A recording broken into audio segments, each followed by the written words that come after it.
an icon, she's a legend, and she is the moment. Now come on now.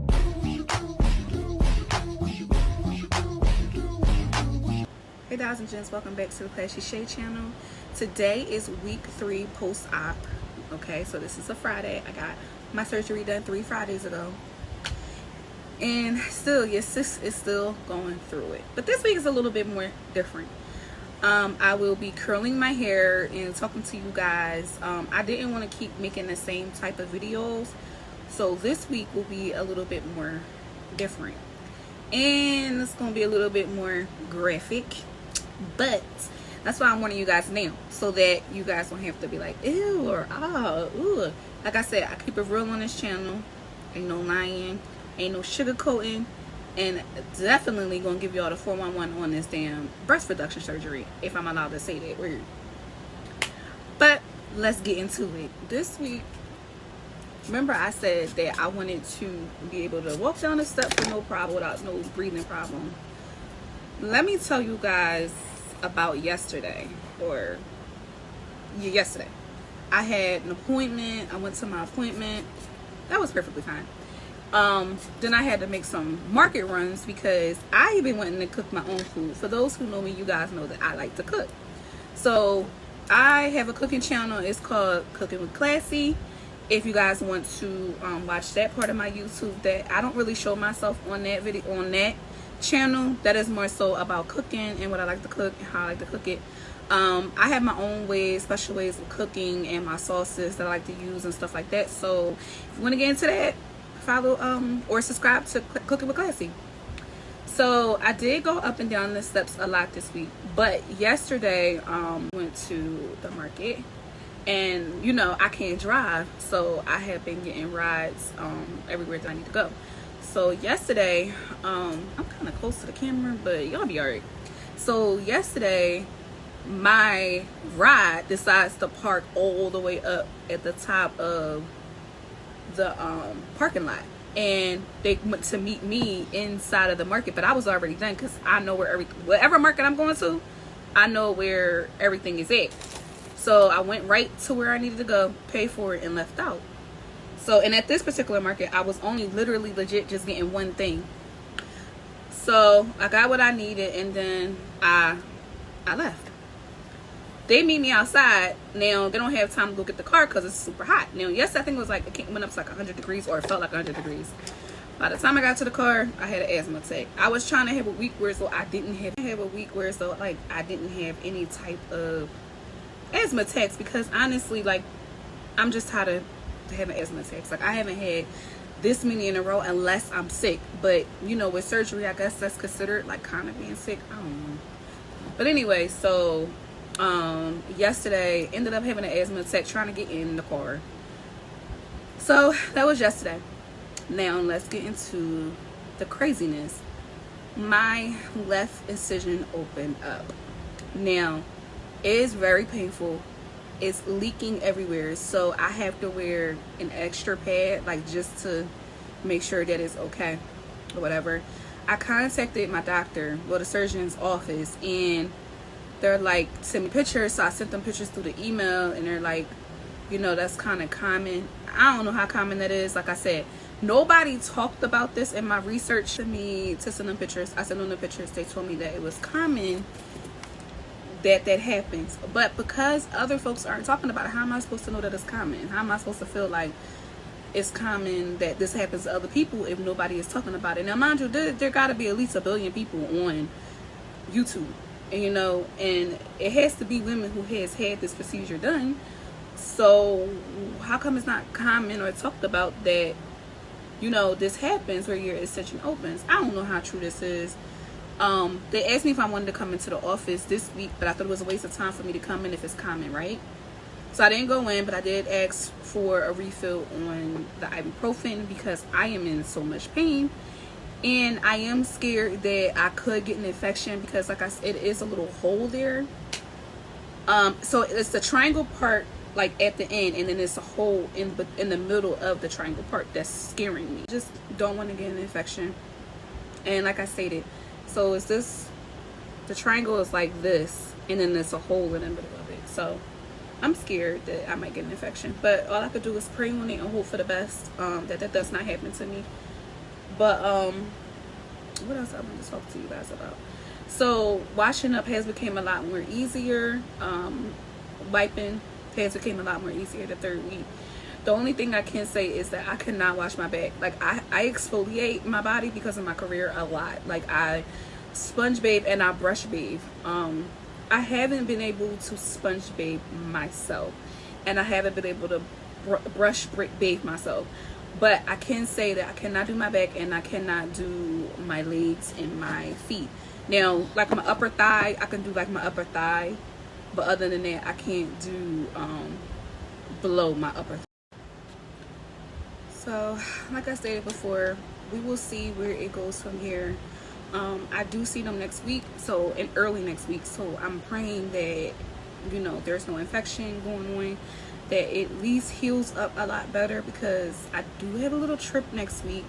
So for my 4th week post-op, I planned on going, taking a little 24-hour trip, you know, something small, you know. I just wanted to do something before it was time for me to go back to work, and, you know, just have a little fun, because it has been like an emotional roller coaster with this surgery, and trying to, even with my job, it has been an emotional roller coaster. And I won't talk about that because, yeah, they've been putting me through the works, and I just rather not talk about that. I don't know who. So back in 2021, my mom passed. I like hit rock bottom. People who know me, they know that I did. And my eyelids were swollen so bad for months, and I just never knew why. I ended up going to the eye doctor, and he basically just like told me it was nothing they can do, but like eventually like I can get surgery to pull my skin back, because he said that I had big eyelids. So eventually like I could just pull my skin back. I'm young. Pull my skin back. It ain't another solution. Now mind you, I've been going to them since I was a little kid. So I'm like, ain't another solution. So that was a no-no. When I eventually went back to work, my coworker, she put me to the side. She said, "Didn't your mom have lupus? Since she passed away from lupus?" I told her, yeah. She's older than me, way older than me. She said, "I'm gonna need you to go get your thyroid checked out," right? So I make an appointment with my primary care doctor, and I get blood work done. My primary care, you know, doctor called me right away after she got my results. She told me that I needed to see a rheumatologist. Now, mind you, my mom's rheumatologist has been in my life since I was 12 years old, so he knows my family history. I called them. He wasn't even trying to like bring on new patients, but because he knows who I am, he like, "Tell her come in." So he does my blood work. Mind you, this is 2 years ago. So he does my blood work. He calls me, tells me I need to come in ASAP. I go in. He told me that I had juvenile arthritis in my back from my shoulders all the way down to the top of my buttocks. So he tried everything. He tried medicine, lidocaine shots, and them motherfuckers hurt. Excuse my French, but them things burn. They no joke. Imagine getting them from your shoulders all the way down to the top of your butt. Ain't no joke. And just for it to work for cause bad rash underneath my breast. So at the time, I'm like, this really hurts. Like I never had it before. So I went to the doctor. She was like, "Oh, you know, you have a fungi infection." She gave me this cream. I used it, and then I started to get rashes all from underneath all over up to my neck. Like it was just a lot. And I'm like, I don't think this is what you think it is, because I was looking it up and it didn't look like it. It looked like something else. I don't know, but it didn't look like a fungi infection. But like I said, I YouTube it, TikTok it, everything. Nobody talks about this kind of stuff. Nobody talks about when you have big breasts, what comes with big breasts. And mind you, I had boobs, but I never had big breasts until 2021 is when they until 2021 when they started to grow. So imagine you always having a nice size. A size D is big, but it ain't as big as a triple D. So I never had a rash before, fungi, whatever she was saying was. So then she gave me another type of cream, and okay, cool. That was that. All right, so now I'm gonna skip to me trying to find a surgeon. So it's me trying to find a surgeon, because now my rheumatologist is like, listen, you gotta get a breast reduction because we can't figure out what else to do. So now we in 22. So I called, seen all types of doctors, right? But these doctors that I was seeing, they didn't have any like real experience. It probably was like 2 years, 3 years. No, I needed somebody who could take me from a triple D to a B. No, at that time I wasn't a triple D. No, in 2022 I was triple D to a B. So me trying to get to a B was hard because nobody could say that they could do it. And then it was the whole BMI thing. Like, oh, we need your BMI to be lower. First of all, I'm not that. These boobs are heavy. They're big. So the more weight I lost, I feel like the more muscle weight my boobs got. For real. Like, I'm being dead serious right now. Like, I feel like the more I lost weight, the more they got bigger. So then at one point, I started having like these shooting pains. Like, the veins in my boobs were like, you ever see that picture that's going around when the mom is breastfeeding and the vein is like real popped out? Well, that's how it was for me. They were huge. They were hurting every single time my menstrual came on. So my doctor told me that I need to get a mammogram. You know, it took me 6 months to get a mammogram. 6 months. Literally. They had no appointments available. So I've been holding this thing forever. So for 6 months, I'm trying to get in to get a mammogram done so that I can figure out what's going on with my boobs. Now, mind you, it was a year. So the doctor I choose to get the breast reduction with, it took me a year to see him. And I'm like, damn, like a whole year? This man must really be mean. But he do all types of surgeries. So by the time I saw him, he's like, oh yeah, perfect fit. I'm going to do this, that, and the third. He just started writing it down. I'm like, oh, I like him. Start seeing pictures, seeing results of different surgeries that he's done. And I'm like, okay, well, I want him. Shop around. Okay? Stop just going to just one person. Shop around. It's okay to shop around. Like, this, you only got one life. Shop around. I don't care if Young Miami went to that person, or JT, or Cardi B. Shop around. Look at their records of histories of how many people died on their table, anything. You do your research, because you know what I mean. You this is your life. Stop listening to one doctor. It's all right. It's all right. And it's another thing, and this might hurt a lot of people's feelings right now. It don't matter what nationality they is. See another doctor, because every doctor don't have the same brain. So my doctor was like, listen, I don't need your BMI, because I already know if your boobs are growing and the muscles in them are still pumping and it's still growing muscle and muscle and muscle, no matter how much weight you lose, your boobs are still going to gain weight. So he was the first doctor to peep that. So I had my conversation with him, see my rheumatologist. Told my rheumatologist that I found the best doctor to do my surgery. Not even a week later, I got my surgery date. And then I went and got a mammogram. Because like I said, I had to wait 6 months. So it all lined up all together. So I got my mammogram done. When I tell you, that hurt. That ain't no joke. That machine hurt. I don't care. And I don't know if it's because I'm short and I had to stand up on my tippy toes. But it hurt. It's very uncomfortable. And if you have high tolerance and you can deal with that, congratulations to you, because I couldn't do it. But I will say that everything worked out in my favor as far as everything lined up, getting the surgery done, getting the blood work done, by yada yada yada. But what I will say is I did not want to be labeled as disabled. I did not want to be out of my career, and that was the next step. I'm still young, and I know that some people would have took the cop out, like, oh, I ain't gotta work no more. Me personally, I love working. I love what I do, and I work hard to be where I'm at today. So eventually, like, when I have kids, maybe I would want to branch off from my career a little bit and focus on my family. If I get married, you know, stuff like that. Like, let me make that decision with my husband and what we think is best for our family. But me personally, like, I want to work. I want to do me. I want to travel. I want I don't need nobody questioning me. And then if I do got a job, I can only work 20 hours. If you're disabled and you get SSI, I'm sorry. No, I'm sorry. But I took the steps of the advice that my rheumatologist gave me. Either get out of work, or because he said that by the time I turned around like 40, I would be out of my career.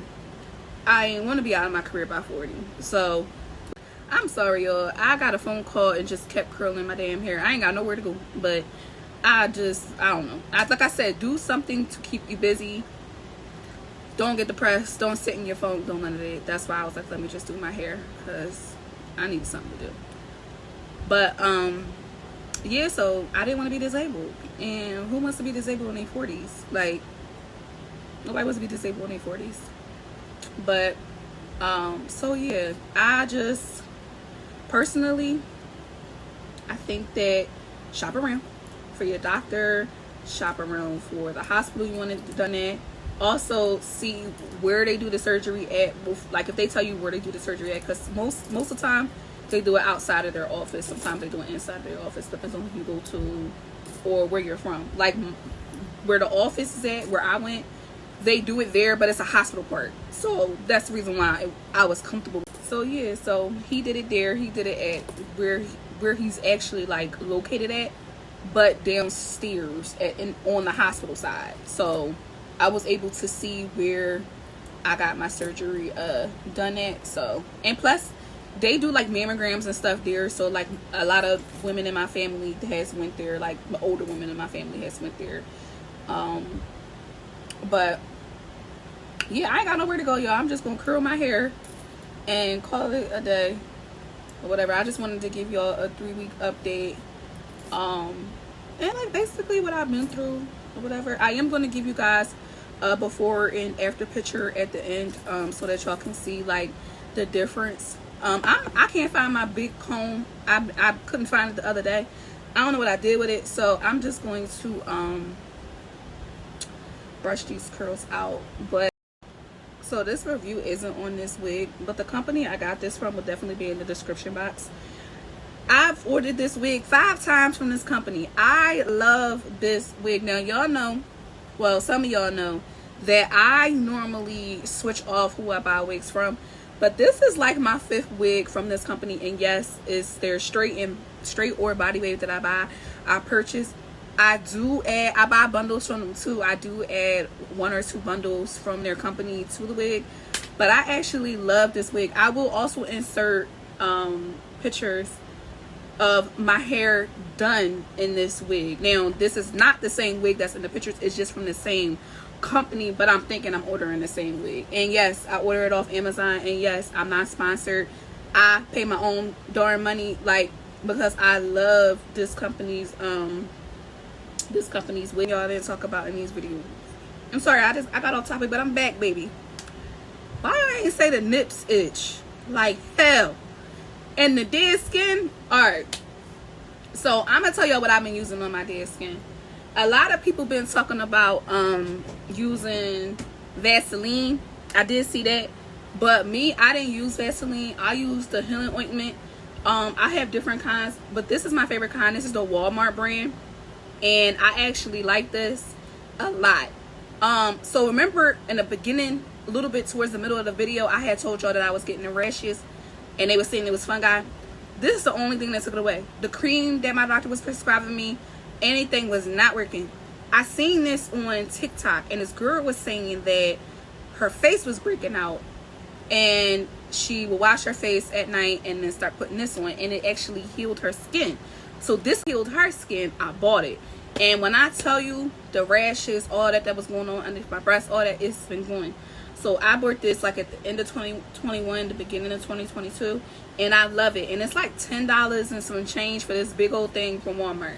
And when I tell you I don't play about this, baby, I don't play about this. And I'm telling y'all, go buy it. It's gonna be in my description box. Because baby, it's worth buying, it's worth having. Listen, babe, now I'm not gonna say that it don't clog your pores and it might not break you out. I'm not saying that, so don't quote me on that. But I will say that so far so good. I haven't had any problems with it.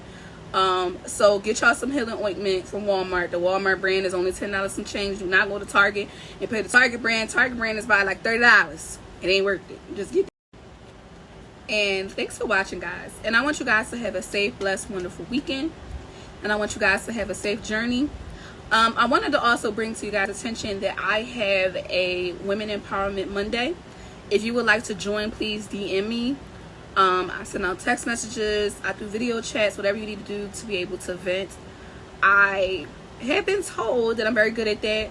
I started that about 2 years ago. So if you need help or you need to talk, please DM me and I will add you guys to my Monday schedule.